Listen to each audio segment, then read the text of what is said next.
The restaurant reservation had been made 3 weeks in advance. Marcus Webb sat in his truck outside the dimmed bistro, watching couples filter through the frosted glass doors, while his phone buzzed incessantly in the cup holder. His daughters had planned everything: the surprise cake, the speeches, even convinced his sister to fly in from Denver. 42 years old today, and he was about to disappoint them all. The distress beacon had appeared on his handheld scanner 15 minutes ago, pulsing red against the twilight sky. Standard protocol dictated he report it to the Interstellar Aid Commission and continue with his evening. But Marcus had spent 6 years as a field coordinator for human-alien relations, and he knew the difference between a routine malfunction and genuine emergency. This signal carried the specific frequency reserved for biological crisis. He shifted the truck into drive. The coordinates led him 40 minutes outside the city limits, down a maintenance road that dissolved into gravel and dying grass. The ship sat in a clearing like a wounded bird, its hull still glowing with the heat of atmospheric entry. Not a sleek diplomatic vessel or military craft, but a modest family transport, the kind that ferried civilians between colony worlds on the edge of explored space. Marcus grabbed his medical kit and approached cautiously. The airlock hissed open before he reached it, and a figure stumbled into view. She was Velerin, her skin shifting through anxious patterns of blue and violet. Her secondary arms hung limp at her sides, while her primary limbs clutched her midsection. Behind her, through the dimly lit interior, Marcus could see a small form huddled in a passenger seat. "Please," she said in heavily accented but clear English. "My son, he needs help." Marcus climbed aboard. The child, no more than 7 in human years, lay unconscious in a seat designed for Velerin physiology. His skin had turned an alarming shade of gray, and his breathing came in shallow gasps. The mother, who introduced herself as Lyra, explained through tears that they had been traveling to a medical facility on the eastern continent when their navigation system failed. Her son, Terran, had a chronic condition requiring regular treatments. They had missed his scheduled dose by 6 hours. "The medication," Marcus said, scanning through his kit. "Do you have it?" Lyra produced a small container filled with luminescent purple liquid. Marcus examined the label, his translator struggling with the medical terminology. He had basic xenobiology training, enough to know that administering alien medication without proper knowledge could be fatal. But doing nothing guaranteed the same result. His phone buzzed again. His daughter Emma this time, probably wondering where he was. He silenced it. "Walk me through the administration process," Marcus said, keeping his voice steady. "Every detail matters." For the next 20 minutes, Lyra described the procedure while Marcus prepared the equipment. The medication had to be introduced slowly through a subcutaneous port on the child's secondary thorax, temperature regulated within a 2-degree margin. Too fast, and it would shock his system. Too slow, and it would metabolize before reaching therapeutic levels. Marcus had delivered human babies in emergency situations, performed field surgery on wounded colonists, but his hands had never felt heavier than when he pressed the injector against Terran's small body. Lyra watched with all 4 hands clasped together, her skin flickering through colors Marcus had no names for. The child's breathing steadied after 5 minutes. Color began returning to his skin in waves, starting from his core and spreading outward. Lyra collapsed into the seat beside her son, her relief manifesting as a soft golden glow that illuminated the cabin. "Thank you," she whispered. "Thank you." Marcus checked Terran's vital signs using his scanner's xenobiology mode. Everything tracked toward normal ranges for a young Velerin. "He needs to see a proper doctor soon." "This bought us time, nothing more."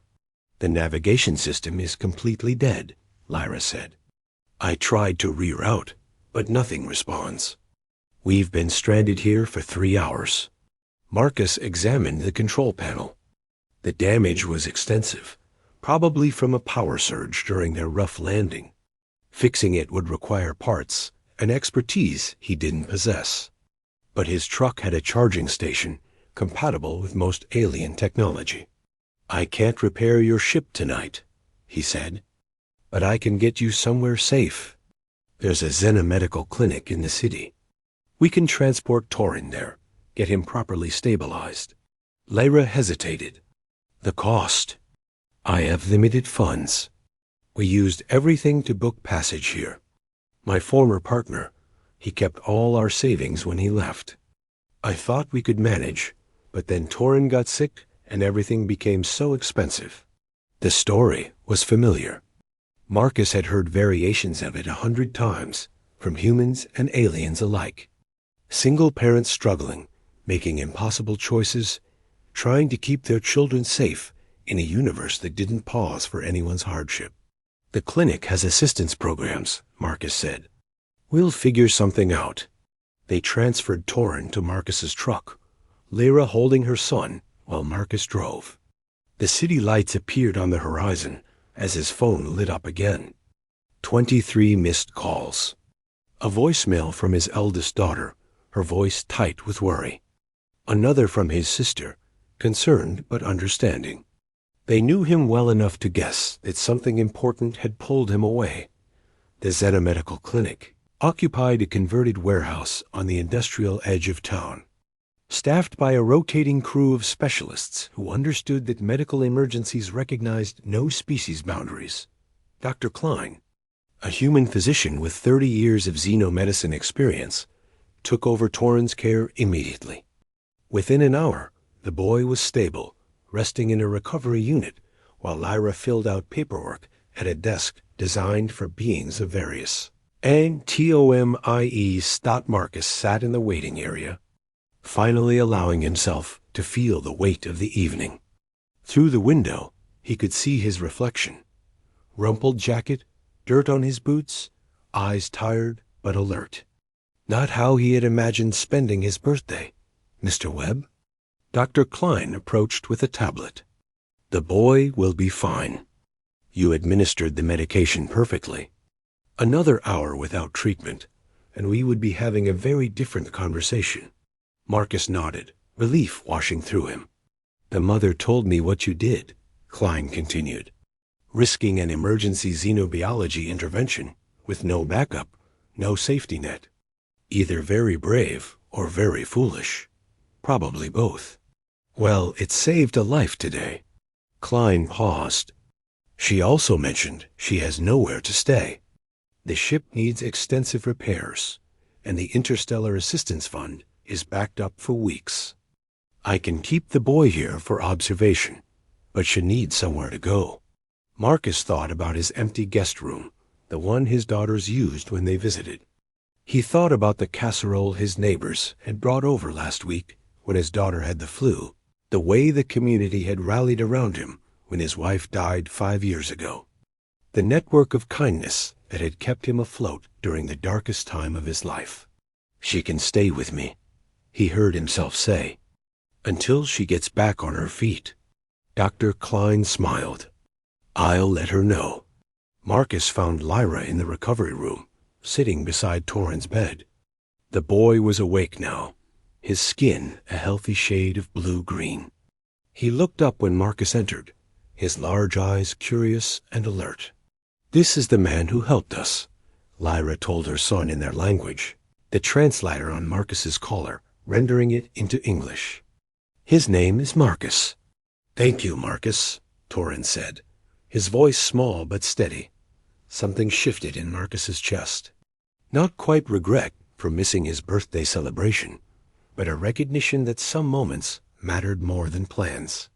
That sometimes the best way to honor your own existence was to ensure someone else's continued. "You're welcome, kid." 3 days later, Marcus finally made it to his postponed birthday dinner. His daughters had rearranged everything, invited Lyra and Torrin as guests of honor. The restaurant accommodated Valoran dietary requirements without hesitation. Over dessert, Marcus's youngest daughter presented him with a card she had made. Inside, she had written, "Dad, You're the best because you help people even when it's hard. Lyra had insisted on contributing a traditional Velaran blessing song, her voice creating harmonies that shouldn't have been possible from a single being. Other diners turned to listen, and when she finished, the entire restaurant applauded. Marcus caught his sister's eye across the table. She raised her glass in a silent toast, her expression saying what words couldn't, that she was proud of him, that their parents would have been proud, that choosing compassion over convenience was never the wrong decision. 2 weeks passed before Lyra's ship was repaired. The Interstellar Assistance Fund came through, supplemented by donations from the local Human-Alien Friendship Society. Dr. Klein had pulled some administrative strings to expedite the process. On the morning of their departure, Lyra stood in Marcus's driveway while Torin played with the neighborhood kids one last time. The boy had made friends quickly, teaching Earth children games from his home world and learning their customs in return. "I cannot repay you," Lyra said, her skin displaying patterns that Marcus's translator identified as deep gratitude. "What you did, what you gave up." "I didn't give up anything," Marcus replied. "I just chose differently. Still, in my culture, a life debt creates a bond. If you ever need anything, anywhere in the known systems, you call me. This I swear." She pressed something into his hand, a small crystal that caught the sunlight and fractured it into impossible colors. A Velaran promise stone. It's keyed to my personal frequency. Across any distance, I will answer. Marcus pocketed the stone, feeling its warmth against his palm. "Take care of that boy. Always." Lyra paused. "You know, Torin asked me last night why you helped us. I told him that some beings are simply good, that goodness exists independent of species or circumstance. He said he wants to be like you when he grows up." They embraced, a human Velaran hug that defied the awkwardness of different anatomies. Then Lyra called for her son, and they boarded their repaired ship. Marcus watched it lift into the morning sky, a small bright point rising toward the stars. His phone buzzed. Emma, checking in like she did every morning. He smiled and answered, ready to tell her about his quiet morning, about the empty guest room that would soon fill with his daughter's visits again, about the promise stone in his pocket and the friendship it represented. 42 years old, and Marcus Webb had learned that the best birthdays weren't always the ones you planned. Sometimes they were the ones where you forgot about yourself, long enough to remember what really mattered. Above him, the sky stretched endless and blue, full of ships carrying people to destinations unknown, each one a story waiting to happen, each one a choice waiting to be made.